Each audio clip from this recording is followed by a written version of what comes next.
بیا خلک وایي لکه مولیان ټاپې لګوي په خلکو باندې چې دا د دین نه خارج شو، دا د اسلام نه خارج. چې د دین مسله ده نو څنګه به زه نه وایم؟ دا خو د شریعت مسله ده. چې د شریعت مسله زه نه وایم نو په دې ځای کې ما ته د ناستې حق خو نشته دی. که د شریعت مسله زه نه وایم نو په دې مسله باندې د ودرېدو ما ته خو حق نشته دی چې یاره زه دلته ودرېږم. زه به د شریعت مسله بیانوم، زه به په دین باندې سړی پویه کوم، هله ما ته دا حق دی چې یاره زه منبر ته وخېږم او زه په مسله باندې ودرېږم.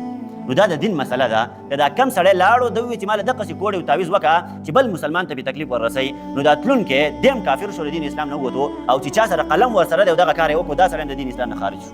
څاروول هم خلک تعویضونه کوي. هلکه دا وایي غوا ته یې په ښکرو کې وتړه، غوا ته یې په لکۍ کې وتړه، غوا ته یې په خپه کې وتړه.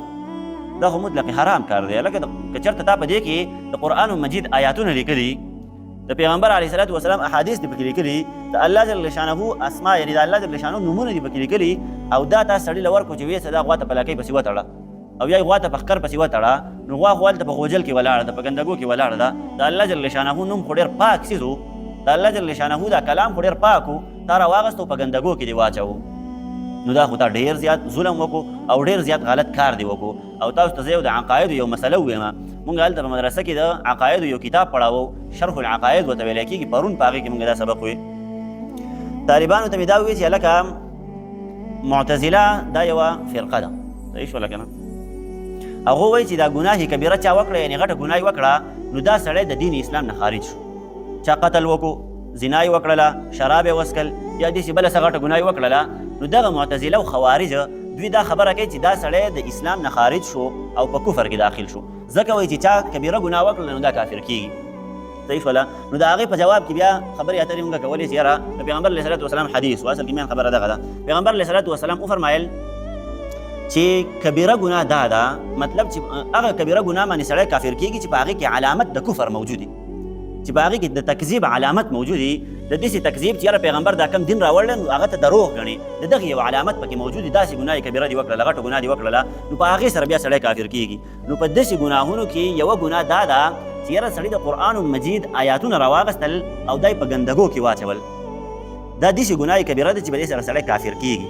دا خبره صحیح واورئ ګورئ ښه، دا زما ستا د عقیدې مسله ده، د دین اسلام مسله ده، د ایمان او د کفر مسله ده. یو سړي د قرآن مجید آیاتونه راواغستل، د الله جل شانه نومونه یې راواغستل او هغه یې په یو کاغذ او په یو پاڼه باندې ولیکل او دا یې چاله ورکړه چې دا واله او دا غوا ته په لکۍ پسې وتړه، دا غوا ته په خپه کې وتړه، یا یې په غوجل کې راځوړن که، دا سړی مطلق کافر شو د ټولو ائمو په نسبت باندې، دی د دین اسلام نه ووته. نو دا ډېره زیاته خطرناکه خبره ده.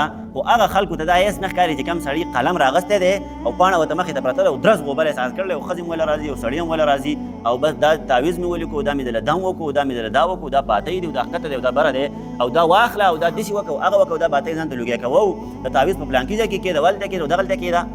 دی د دې نه دی خبر چې هلکه په دې معمولي کار باندې زه لاړم د دین اسلام نه ووتلم.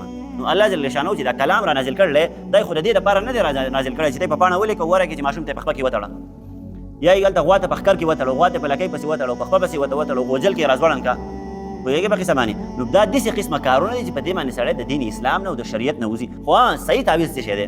صحیح تعویض دا دی چې یاره پیغمبر علیه صلات وسلام یو آیت د قرآن مجید داسې ښودلی دی چې په دې کې الله جل شانه شفا یې ښودلې ده، لکه سوره شفا، سوره فاتحه، الحمدلله رب العالمین، د قرآن مجید په اوله کې چې دا کوم صورت دی، دا صورت چې چا ووې او سړی پې دم کو، بس په دغه کې الله جل شانه شفا یې ښودلې ده. که دغې باندې دې څوک دم کو او یا دې په پاڼه باندې ولیکو او چا له دې ورکړو چې دا په غاړه کې واچوه خیر دی، یا ځان سره په جب کې کېده، ښه په محفوظ ځای کې کېده، ښه په پاک ځای کې کېده، نو دغې کې بیا څه کراهت نشته، دا داسې غلط کار نه دی.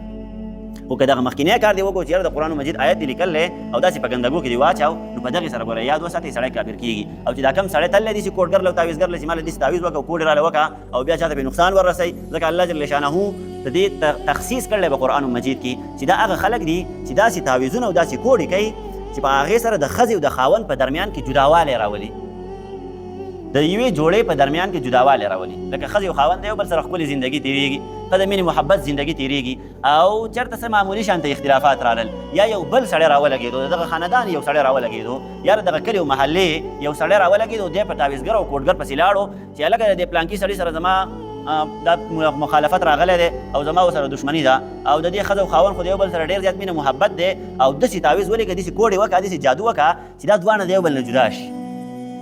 نو چې دا کار چا هم وکړو، که ته لاړې او چاته دې ووایي چې دا کار راله وکړه، ته هم لاړې د دین اسلام نه خارج شوې. ګورې دا د دین مسلې دي ښه، اکثر بیا خلک وایي لکه مولیان ټاپې لګوي په خلکو باندې چې دا د دین نه خارج شو، دا د اسلام نه خارج، چې د دین مسله ده نو څنګه به یې زه نه وایم؟